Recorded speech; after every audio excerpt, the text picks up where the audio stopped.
Stakeholders, good afternoon. No slides. Those aren't my slides. I'm not Fabrizio. That's okay. I'm not even going to pretend I am you. How's that? Right now, I just want to have a conversation with my stakeholders because I realize, and I hope all of you as project managers have begun to realize, that you don't really manage your stakeholders. To me, that's a misnomer. Anyone who thinks that they can manage their stakeholders are sadly mistaken. You have stakeholder interactions. And hopefully through those interactions, you can realize some benefits, you gain knowledge, your stakeholders gain knowledge, and you have fruitful and ongoing conversations that result in long-term relationships. But you do not manage them. The most you manage are the paperwork, your stakeholder log, your stakeholder register, any documents that result from those stakeholder interactions. But they are stakeholder interactions. What we use to do the stakeholder interactions are the many things that the previous speakers have spoken about. All the things that go into what George spoke about for your cognitive readiness, your competencies. All of that make up your toolbox to deal with your stakeholder interactions. Your stakeholders come in different groups. I have customers, I have my team members, I have positive, I have negative, I have neutral stakeholders. All of them are important, but all of them need to be communicated with. And it's that communication that needs to be done with the variety of tools that George talked about, which are the emotional intelligences, my social intelligences, my cognitive intelligences. I usually don't do too much of the physical intelligences unless I happen to be with them, and that has to do with my spatial intelligence. Sometimes I do physical intelligence. If I'm mimicking them, you mimic your customer to some extent, especially if you want to put them at ease. And I'll give you an example. If I'm with one of my military customers, I will often sit straighter because they sit straighter. I will stand more erect. I have a tendency to look more directly at them. I will speak more directly. I use all the various intelligences. Now, I mentioned 4 of them. It depends on what school of psychology you go to. There are other intelligences that some people recognize. And many of those intelligences go into another part of that triangle that you heard about, which is the technical arm. And that's your mathematical intelligence, your musical intelligence. All of those other things are over in the technical end. So if you hear about the fact that there are other intelligences, most of them come in the cognitive intelligence, but those tend to be in the technical area. But those come into play when you deal with your customers. So you need to use all of them. But as a general rule, when we're dealing with our stakeholders in our modern setting, we're dealing in email, we're dealing on our cell phones, some of us still use a landline. It's very, very difficult. We're not dealing with them in person. And so we have to rely heavily on that emotional intelligence and to some extent that social intelligence. And so of all those skill sets, you generally don't learn any of that in classes that you get to prepare yourself for a certification. You don't learn that in any university setting as a general rule unless you've heavily invested yourself in psychology classes. So where do you learn it? Well, you do a lot of reading. You heard Carl say that when he started on his complexities, first thing he did was start reading, and reading heavily. The other place that you can go is you can start actually watching films. And I would recommend watching films because you see people communicating. It's amazing. So you sit there and you watch people communicate. People actually communicate on films more than they do in real life. Did you realize that? There have been studies, and people talk and communicate more in films than we do in real life. They have more repartee with one another than we do in real life. So watch those and see how they communicate. They come close to one another. Don't be intimidated. They come close to one another. They stand back from one another. They show more emotion. Why? Because it's one way for us to know what emotion they're expressing. The other reason they do that in film is because film gets translated into so many languages. And if some of the words are hard to translate, the emotion on the face is easier to translate. So if you ever talk to an actor and ask why they've emoted so much, as I have done, is because the film is going to be translated. You see that especially in action films. Boy, when they're angry, they're angry. Okay? And what I found is when I'm doing work globally, sometimes I have to emote a little bit more. So when I have been working in the Pacific Rim, where I have often been called Big Boss, I have to emote a little bit more to get my point across because I don't speak many of the languages. I can tell you that outside of hello, goodbye, please and thank you, my Cantonese and my Mandarin, really bad. Worse than my Italian conversational.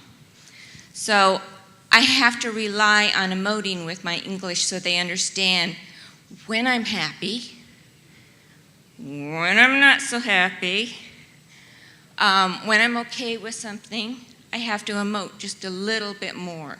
So my stakeholders understand, so my customers understand how things are going, so they understand that everything's just fine, so they understand when things are not so good. I have to emote just a little bit more. So we have to rely on that social, that spatial, that emotional intelligence, and sometimes on the physical if we're there present with them. I also want to tell you that one of the things that we don't do a lot of is thinking about our contact with our stakeholders. We need to start planning our communications, our contact, no matter how long, how short, those contacts and those communications are going to be. We plan all of the technical work.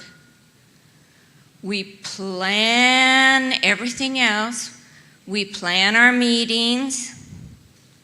But when I go to do a broadcast email on a project, or I'm going to call up my stakeholder, I very seldom see a PM or a program manager write out the things that they are actually going to be talking about. I see them punch in the numbers on their cell phone and pick up the cell phone, they'll just start talking. And when I've been mentoring or doing shadow management, which is following them around, they'll hang up the phone and I said, did you touch all the points you needed to touch? Did you talk about it? Oh,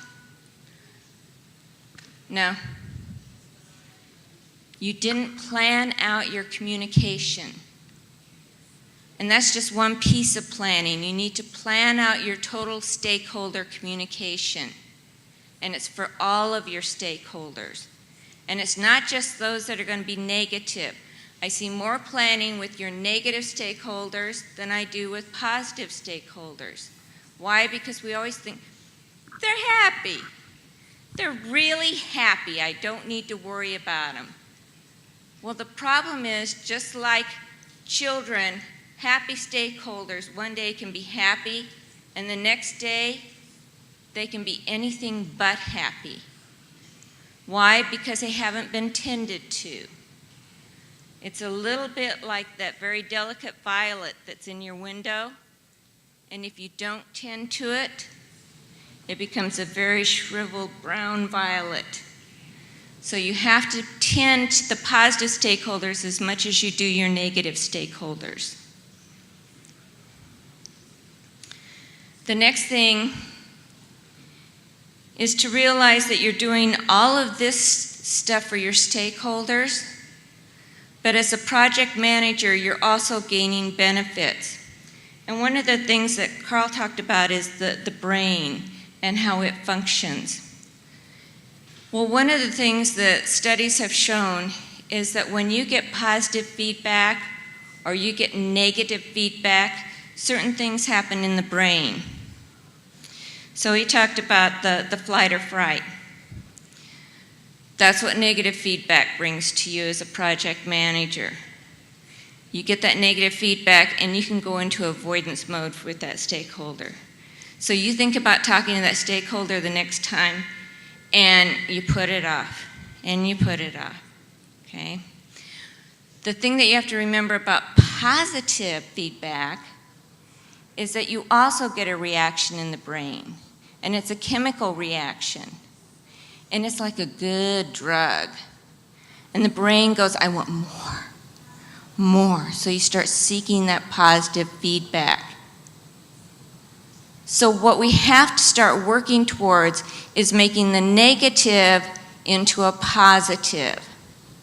So rather than avoiding, we have to seek to correct.